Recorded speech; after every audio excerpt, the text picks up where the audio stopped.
Stade Toulousain, podcast. La culture du Stade Toulousain, je dirais que c'est du rugby passion, vraiment. Et c'est quelque chose qui permet à tout le monde de se sublimer et c'est bien. Le podcast de la culture rouge et noire. Bonjour à tous, bienvenue dans le podcast du Stade Toulousain. Notre invité aujourd'hui est un petit nouveau du staff rouge et noir, entraîneur des avants de l'équipe Espoir et assistant auprès de Régis Sonne en équipe première. Il vient d'arrêter sa carrière de joueur. Il a passé 12 ans au Stade Toulousain, plus de 300 matchs sous le maillot rouge et noir. Avec le Stade, il a été 2 fois champion de France, 2 fois champion d'Europe. Virgile Lacombe est avec nous.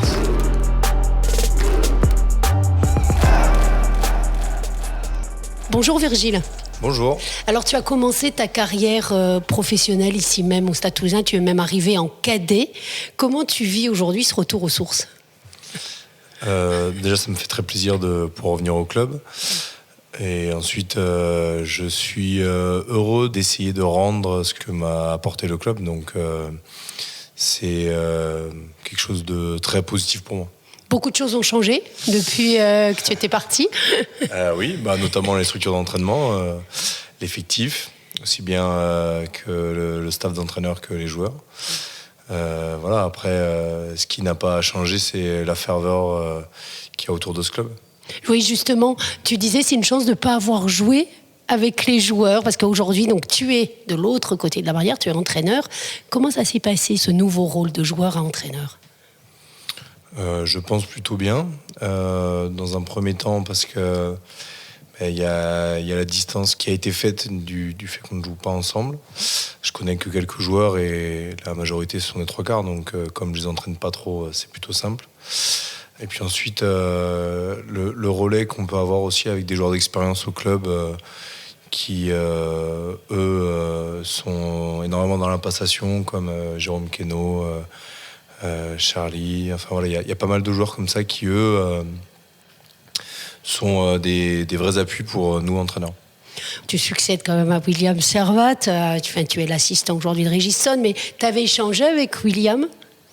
Ah oui, très rapidement. En fait, dès qu'il y a eu les premiers échanges avec le club, William m'a appelé, ce qui nous a permis un petit peu de discuter aussi bien de son rôle que de la manière dans laquelle je devais aborder les choses et voilà, donc il a été de très bons conseils et il a encore de très bons conseils puisque maintenant qu'il est rentré de vacances on profite un peu pour échanger assez fréquemment. Qu'est-ce que tu appréhendais le plus dans ce nouveau rôle ? Je sais pas, sincèrement j'ai pas trop eu le temps d'y penser.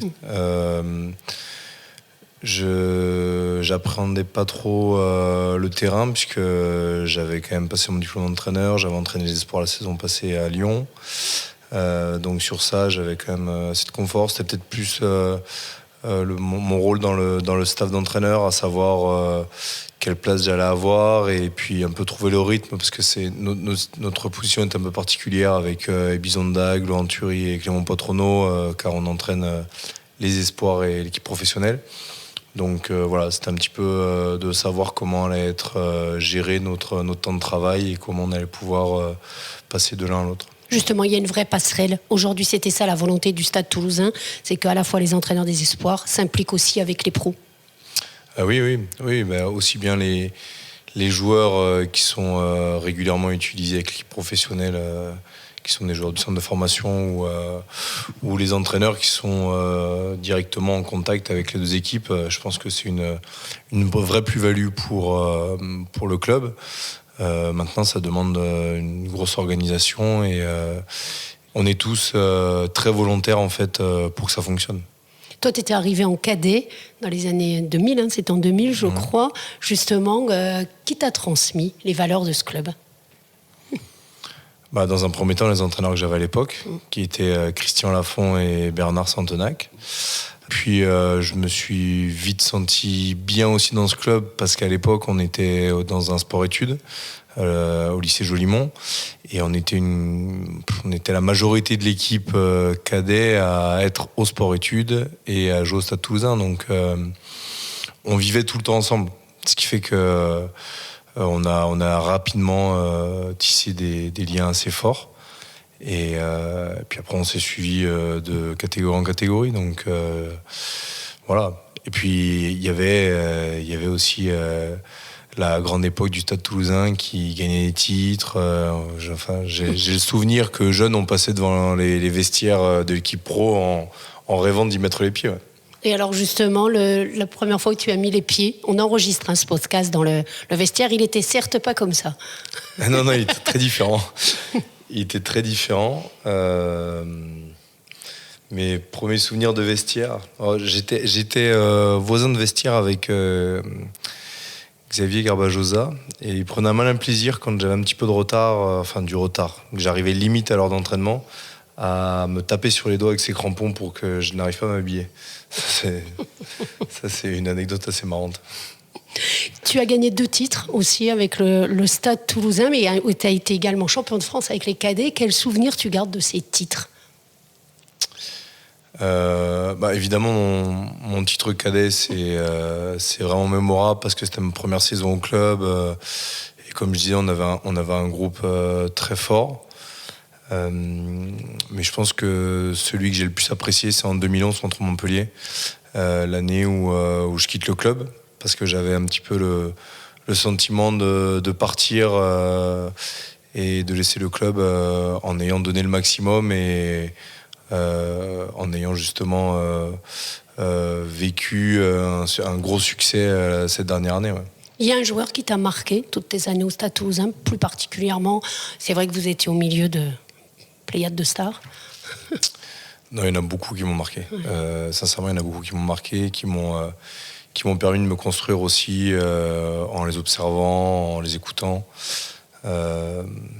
Sincèrement, c'est très difficile de donner un joueur en particulier parce qu'il y avait de fortes personnalités, de forts caractères, de gros compétiteurs et c'était très enrichissant toutes mes années ici. Ouais.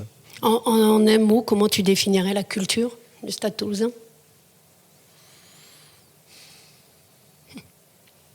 Ça, c'est difficile. La culture du Stade Toulousain, je dirais que c'est du rugby passion, vraiment. C'est-à-dire que aussi bien les joueurs que tout ce qui fait le Stade Toulousain, ce qui l'entoure, etc. Il y a une vraie passion autour de ce sport et c'est quelque chose qui permet à tout le monde de se sublimer et c'est bien. Aujourd'hui, Virgile, tu reviens dans ce club qui est dans la peau du champion de France. C'est plus compliqué d'être dans la peau du champion de France ? Oui, c'est difficile. Bien sûr, c'est difficile. C'est difficile parce qu'on est l'équipe à abattre tous les week-ends. On est aussi, pour les équipes qui vont jouer contre nous, la référence du moment, enfin de la saison dernière du moins. Donc, on a attendu partout. Voilà, on a attendu partout. Et donc, il faut être à la hauteur des attentes des équipes adverses, je pense. Donc, c'est difficile surtout après avoir vécu des bons moments. Moi, je n'étais pas avec eux l'an dernier, mais bien sûr, ils ont profité, ils ont travaillé dur la saison dernière, donc de se remettre au travail et en allant se fixer de nouveaux objectifs. Et de rapidement en fait passer de la saison dernière à la nouvelle saison. Tu as senti cette dynamique de victoire quand même quand tu es arrivé dans ce club ? Oui, bien sûr. Enfin, une évidence, c'est qu'on a toujours beaucoup de compétiteurs dans l'équipe. Il y a cette volonté de gagner, de rien lâcher. Et on sent vraiment que quand l'équipe va de l'avant sur le terrain et commence à mettre son jeu en place, ils prennent du plaisir et ils font des choses formidables, vraiment. Et c'est une année de Coupe du Monde, on l'a dit, ça rajoute de la difficulté parce qu'il y a beaucoup d'absents, les meilleurs joueurs sont absents, donc l'apprentissage est encore plus accéléré pour toi, du coup. Un petit peu, mais c'est bien aussi. C'est bien parce que ça me permet, étant donné que le groupe est un petit peu plus restreint, ça me permet aussi d'échanger un petit peu plus facilement avec tout le monde et d'apprendre à connaître tous les joueurs un peu plus rapidement. Donc c'est difficile certes parce qu'il nous manque du monde, mais on a décidé clairement de pas s'arrêter à ça. Et on l'a bien vu d'ailleurs avec la saison passée. L'effectif total du club, aussi bien chez les joueurs du centre de formation que chez les jeunes joueurs, que chez les joueurs confirmés, c'est la force du club. Donc même les jeunes qui aujourd'hui ont du temps de jeu, c'est des atouts et ils progressent et ils continueront à progresser avec l'équipe. Là, il y a eu pour l'instant 2 défaites, 1 victoire. Le prochain match, c'est un déplacement à La Rochelle. À quoi faut-il s'attendre ? J'espère qu'il faut s'attendre à une victoire. Non, on va préparer ce match au mieux. Sachant que la semaine prochaine, on a un week-end sans match. Donc, oui, bien sûr, on aimerait justement garder cette dynamique de victoire, retrouver le week-end dernier contre le Racing. Qu'est-ce qu'on peut te souhaiter pour cette année ? Je sais pas. Sincèrement, je sais pas. Des victoires et essayer de battre quelques records qui ont été établis la saison dernière, peut-être. Merci beaucoup à Virgile Lacombe. Merci.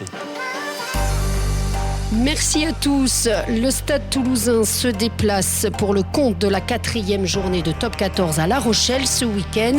Nous, on se donne rendez-vous la semaine prochaine pour un nouveau podcast.